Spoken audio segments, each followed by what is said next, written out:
alors sama nekk xale jafe woon na xam nga gone Grand Dakar boobu mu ne gone Grand Dakar déjà ñun dañu amoon turbulence bu ñu nekkee xale dañoo la jóg man d'ailleurs loolu tax suñu waa kër dañ ma yóbboon ca daara ja man ci daara laa nekkoon. daara bi ma nekkoon mi ngi nekkoon ci ginnaaw ñuy woowe Altu Sambé c'est dans la région de Diourbel booru Gossas ak yooyu donc dama turbulent woon Ndakaaru ba su may waajur jël ma yóbbu ma ca daara ja.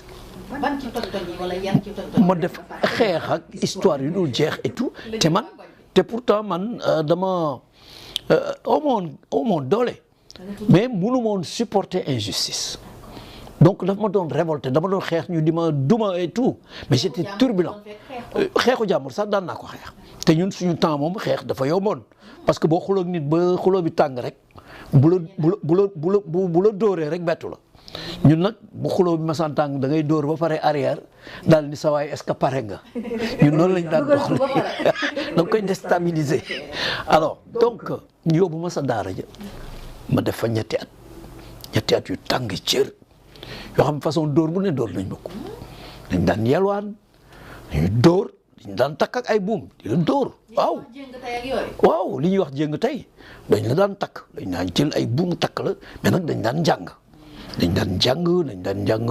guddi dañ daan jàng njël taal bu rëy ñu war ko di jàng ainsi vraiment dañ daan jàng bu ñu xëyee dem yelwaani wàccu moon kaamil bu ñu xëyee dem yelwaani mais daara ja aussi ma nekk fokk doy waar rek turbulent rek waaw mujj gi waa daara comme dañ ma yóbboon ca daara ja pour yar ma waa daara ja tële delloo ma samay waajur ni leen kaay jël si gonek Ndakaaru gi lañ ma daan wooyee gonek Ndakaaru gi ñu ne leen kaay leen jël si ko parce que kii mënuñu ko yore ñu jël si ma dugg école boobu maa ngi am ay 6 ans 7 ans yooyu dama xawoon naa ji dugg école parce que 9 ans laa dugg école maag suma rakk ñoo bokkoon classe d'ailleurs loolu moo tax ma dugg école sinon kon nag ni xëy na sëriñ daara laay doon wala mais daal loolu mbiri yàlla la donc bi ma ñëwee aussi Dakar ñu dugal ma école turbulence ba jóge wu foon mais comme dama néewoon dool ñu dañoon amoon ruq jinne école Bassam Goumba dañu amoon ruq jinne boo xam bu ñu la daan ëffal dañ leen daan tànc ci ñaari sortie la amoon gars yi dañuy baare sortie yi ngeen nekk ci biir foog ngeen xeex par force te kenn du leen at voilà mais comme dama xawoon néew doole ma dem inscrire karaté ma demee inscrire karaté pour wut doole parce que dañ may duma rek dañ may tooñ ba pare di ma duma jaay ma doole ma dem wuti doole donc dem jàngi karaté mais ba ma tollee ci yenn tollaay yi kenn ñemeetuma provoqué. À partir de quelle ceinture? Marron. À partir de ceinture marron. Bon, nous, on est devenu ceinture noire. Nous avons fait les premières compétitions de karaté au Sénégal. C'était en 73. Moi, la première compétition, Bimadef, et j'ai été champion du Sénégal à ce moment. De karaté. La première compétition qu'on a faite, c'était à Mbour. Ce jour-là, j'ai cassé une dent à quelqu'un qui est devenu mon dentiste. Plusieurs années après. Et j'ai été disqualifié ce jour-là.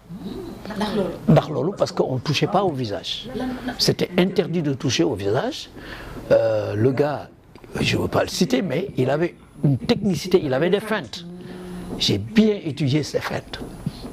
Et quand il a voulu me faire le coup qu'il faisait aux gens, il a rencontré ma riposte. Et donc, j'ai touché le visage et voilà, ça a saigné, il est tombé à la renverse, il y avait du sang, j'ai été disqualifié. Donc, lol.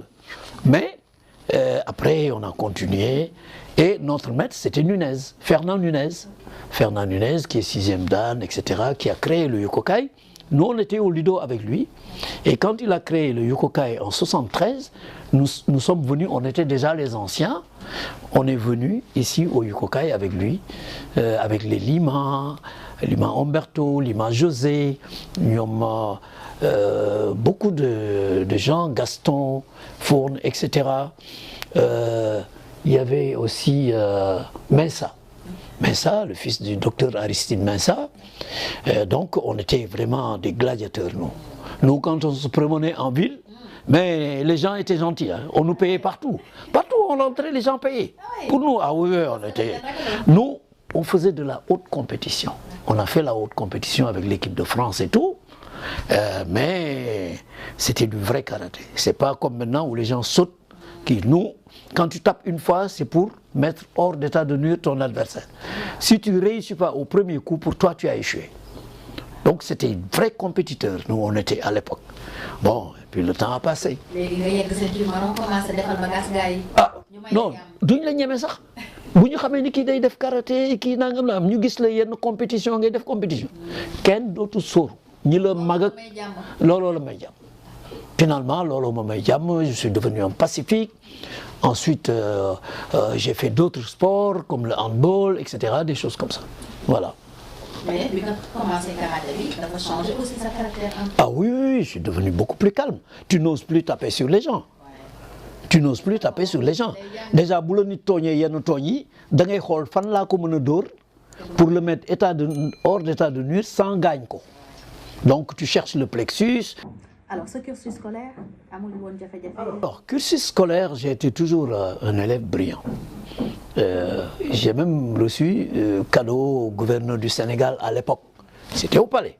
Le palais présidentiel, c'était le palais du gouverneur à l'époque. On nous donnait des cadeaux, nous les meilleurs élèves, on nous donnait des cadeaux, je recevais des cadeaux, etc. Donc j'ai fait mon cursus normalement, mais dans ma école de la fosse. Parce que dama dooroon benn prof. ñu dàq ma. Prof bi nag daf ma bañoon. da nga dóor sa prof. Ah oui, daf ma bañoon. Jigéen la woon wala góor? Malheureusement jigéen la woon à l'époque. Mais jigéenu tubaab la woon bu doy waar bañ ma daf ma bañoon. waaw man itam kii bon daf ma provoqué ma pes ko. Donc pes bu kii nag pes bu am solo. ah daf ma bañoon daf ma singli woon rek. benn yoon mu provoqué ma dóor ko ñu passé mon conseil de discipline dàq ma wax ma yaa ko def ma ne ko maa ko def parce que daf ma tooñ et cetera ñu dàq ma. J'étais en seconde technique mathématique. Bon après ma débrouillé continuer suma jàng kii def voilà def comptabilité def ay kii après ma dem assurance ainsi de suite. Voilà comment ça s'était passé. loolu mooy sa jeunesse de manière. oui assez riche. ci période boobu sa jeunesse sa njàng ak yooyu lan moo la ci gën a marqué l'événement le plus marquant. L'événement le plus marquant c'est bon j'ai une famille boo xam ne bii une famille très riche très soudée entre un père qui était taalibe la woon taalibe murit jàmbaar parce que ñun suñu cosaan suma côté papa ñun dañu bokk directement ak famille Serigne Touba. ndax suñu maam Anta Salikan moom la ñu jëlee village bi suñu village mi ngi tudd Kaneen Nja Kaneen ci Xuru Mbàkke donc booy dem Ndulo ci Xuru Mbàkke donc ñun suñu maam Anta Salikan moom la ñu jël moom la bàyyam togg ci fasam yóbbu ko Mbàkke may ko maam Balla Aysa mu jur maam Mor Anta Sali donc noonu la ñu bokk direct d'ailleurs bu ñu daan dem ak mbokk yi dem seeti Serigne Saliou à l'époque daf ñuy dalal ñu yendu fa mu kontaan daf ma daan wax na ma ñaari yoon mu ne ma da ngay ñëw fii ñu daggal la fi tool ak kër ngay laaj addiya ma ne ko waaw Mbàkke kay loolu la ko bàyyee am na ay jarbaat yoo xam ne Mbàkke lañ sant donc am nañu benn événement familial bu ñuy def at bu jot 3 jours après Tabaski donc foofu ci village bi foofu suma côté yaay waa kër Xaali Amar Fall lañu donc descendant direct Xaali Amar Fall donc suma yaay mi ngi tudd Aïda Fall baayam c'est Xaali la tudd Xaali Fall donc suñu mbokk yaa ngi fi famille yu large la donc c'est des familles religieuses yooyu moo ma gën a marqué dans ma vie donc famille unie famille bu large boo xam ne vraiment ñëpp bëggante ñëpp benn lañu loolu moo ñu gën a marqué ci suñu jeunesse. man suñu kër déjà suma yaay dafa amoon ñaari sëram Ami Fall ak Fari Fall famille bi ni mu union ñoo bokkoon kër et tout famille bi ni mu union ba léegi doom yi ak sët yi noonu lañ mel voilà chance bu rëy la dañ ciy sant yàlla nag parce que ci waay juree la woon waaw.